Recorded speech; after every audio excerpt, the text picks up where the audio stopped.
Un mot, Laurence, quels enseignements pour nous, Européens, de ce Donald Trump qui pourrait être installé 8 ans à la Maison-Blanche?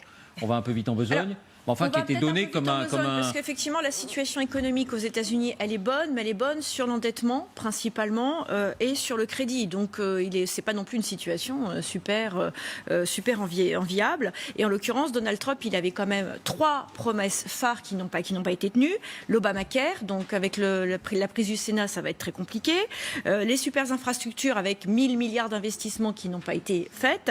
Et la construction du mur. Donc, c'est des choses sur lesquelles il a été élu, parce que je rappelle quand même qu'il est hyper nationaliste et que son objectif, c'est quand même de désigner l'étranger comme un ennemi. Complètement pro-Trump, il n'arrivait même pas à construire ce mur. Donc il va avoir encore plus de mal. Donald Trump reste un businessman qui a une façon quand même de voir la politique assez particulière, puisque c'est le gagnant-gagnant, la carotte et le bâton. Ça marche. Ça marche, sauf que, par exemple, on va prendre juste un petit exemple qu'on avait discuté ici il y a quelques temps, c'était l'installation de Jérusalem, la capitale de l'ambassade des États-Unis à Jérusalem.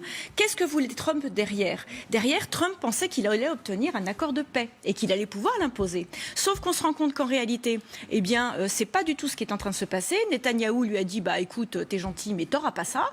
Et le résultat, c'est qu'aujourd'hui, Trump risque de se faire dépasser par Paris sur ce fameux accord de paix. Donc en réalité, quand il se retrouve dans ce genre de situation, eh bien, il est très inconfortablement installé.